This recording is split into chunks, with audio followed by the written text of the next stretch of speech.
ये है मानक हाइड्रोजन इलेक्ट्रोड। मानक हाइड्रोजन इलेक्ट्रोड में प्लेटिनम का तार होता है जिसके नीचे एक प्लेटिनम का पत्र होता है, ठीक है, जो प्लेटिनम ब्लैक से लेपित होता है। हाइड्रोजन गैस 1 atm ताप पर इसमें प्रवाहित की जाती है और ये प्लेटिनम वायर जो है वो HCl के 1m सॉल्यूशन के अंदर डूबा हुआ रहता है, ठीक है। जब हाइड्रोजन गैस प्रवाहित करते हैं तो कुछ हाइड्रोजन गैस इस प्लेटिनम की सतह पर अधिशोषित हो जाती है, बाकी विलयन में चली जाती है। यहाँ पर ये एनोड की तरह भी कार्य कर सकता है और कैथोड की तरह भी कार्य कर सकता है।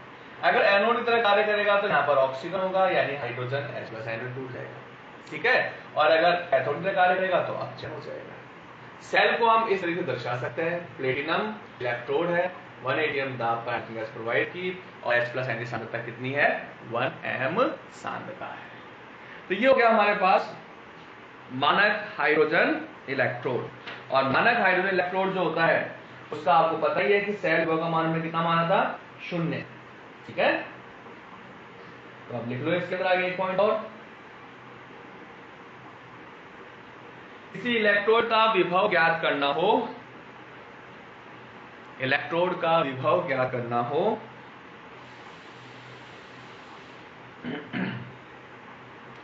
तो उसे मानक हाइड्रोजन इलेक्ट्रोड के साथ संयोजित कर, तो उसे मानक हाइड्रोजन इलेक्ट्रोड के साथ संयोजित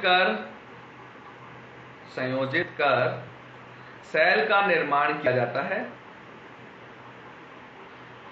सेल का निर्माण किया जाता है।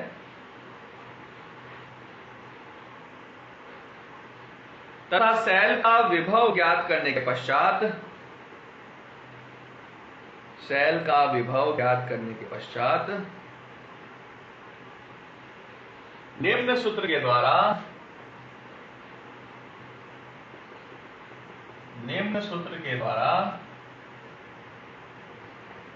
अज्ञात इलेक्ट्रोड का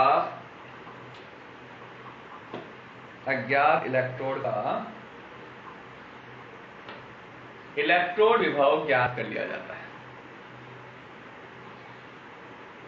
अज्ञात इलेक्ट्रोड का इलेक्ट्रोड विभव ज्ञात कर लिया जाता है।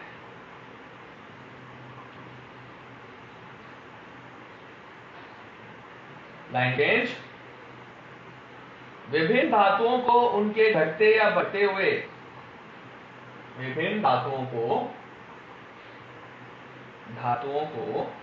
उनके बढ़ते या घटते हुए, बढ़ते या घटते हुए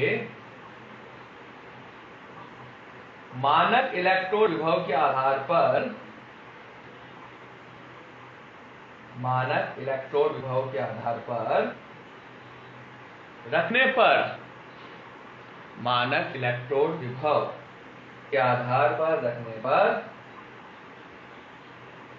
जो श्रेणी प्राप्त होती है, जो श्रेणी प्राप्त होती है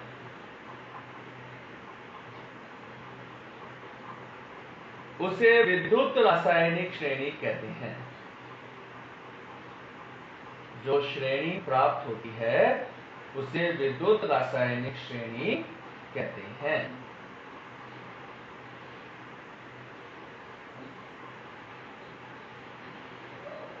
इसके आधार पर धातुओं की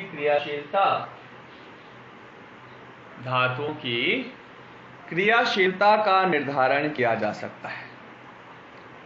धातुओं की क्रियाशीलता का निर्धारण किया जा सकता है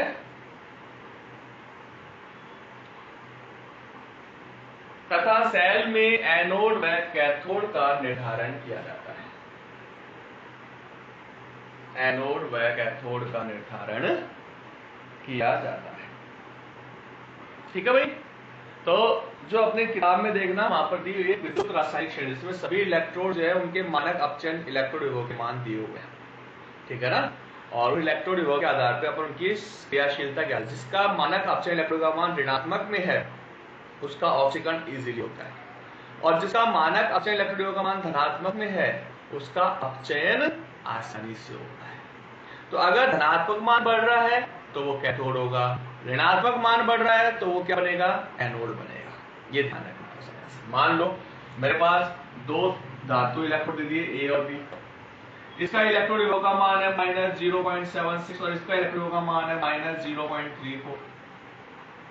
तो दोनों में से एनोड कौन होगा, जिसका ऋणात्मक मान ज्यादा होता है वो एनोड होगा, उसके ऑक्सीकरण होता है, और जिसका ऋणात्मक मान कम होगा वो क्या बनेगा, कैथोड बनेगा, क्योंकि उससे क्या होगा, अपचयन होगा। समझ में आई बात। ऐसे मान लो ए और बी दिए हुए अपने पास वापस, ए का मानक अपचयन मान है +0.34 और बी का दे रखा है +0.36। तो ये तो बनेगा कैथोड क्योंकि धनात्मक मान अधिक है, इस पे अपचयन होगा, और ये क्या बनेगा, एनोड। तो ये चीज ध्यान रखना, ठीक है। अब एक बार ये बता दो, मानक इलेक्ट्रोड विभव की परिभाषा आप बता सकते हो, क्या होगी मानक इलेक्ट्रोड विभव की परिभाषा, मानक ताप व दाब पर, मानक ताप व दाब पर इकाई सांद्रता वाले विलयन में, इकाई सांद्रता वाले विलयन में रखे इलेक्ट्रोड पर उत्पन्न विभव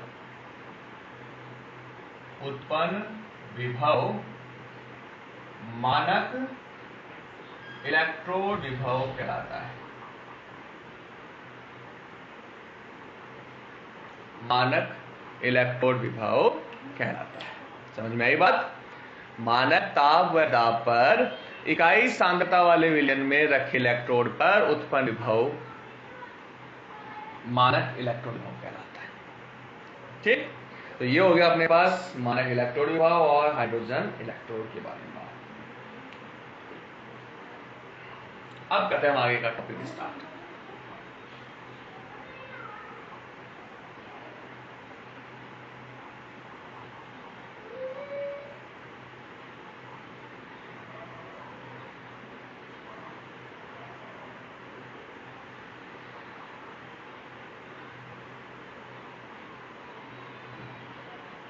चलो स्टार्ट करेंगे अपना टॉपिक। तो नेक्स्ट हेडिंग डालो, सेल के विद्युत वाहक बल के मापन में समस्याएं। सेल के विद्युत वाहक बल, सेल के विद्युत वाहक बल के मापन में समस्याएं।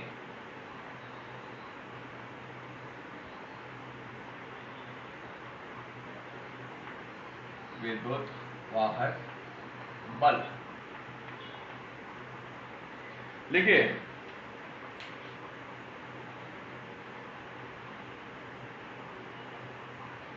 विद्युत रासायनिक सेल,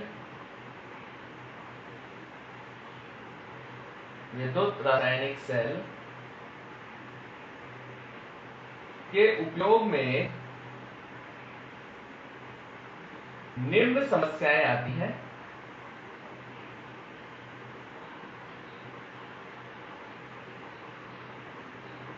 फर्स्ट, यह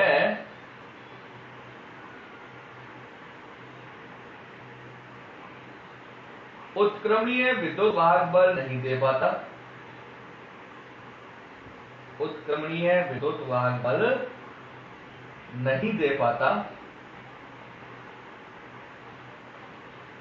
सेकंड, यह सेल अनुत्क्रमणीय प्रकृति के होते हैं। अनुत्क्रमणीय प्रकृति के होते हैं।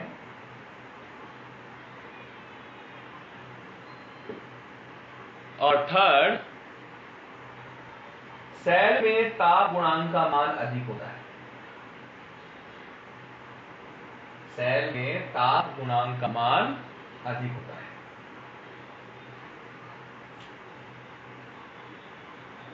अतः उपरोक्त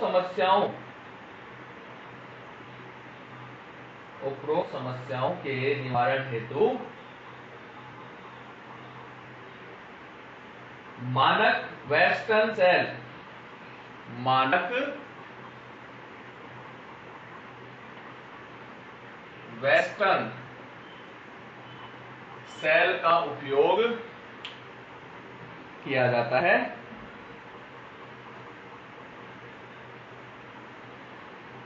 तथा सेल विभव का मापन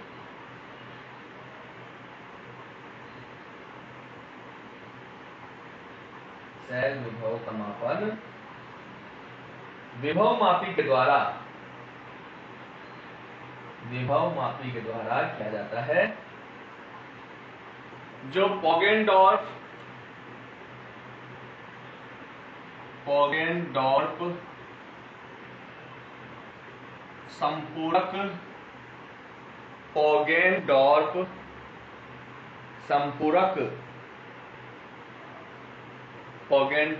संपूरक सिद्धांत पर आधारित है। पोगेनडॉर्फ संपूरक सिद्धांत पर आधारित है।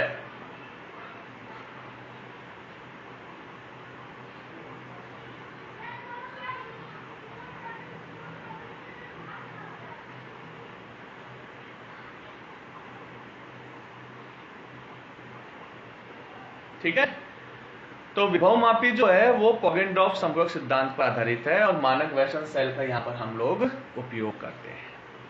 तो क्या है मानक वेस्टर्न सेल? थोड़ा बड़ा टॉपिक है, तो पूरा टॉपिक एक ही दिन में करेंगे अपन कि वेस्टर्न सेल क्या होता है। एच शेप का होता है वेस्टर्न सेल, और उस एच शेप के वेस्टर्न सेल को हम कैडमियम सेल भी बोलते हैं, क्योंकि उसके अंदर बेसिकली कैडमियम भरा हुआ रहता है अपने पास।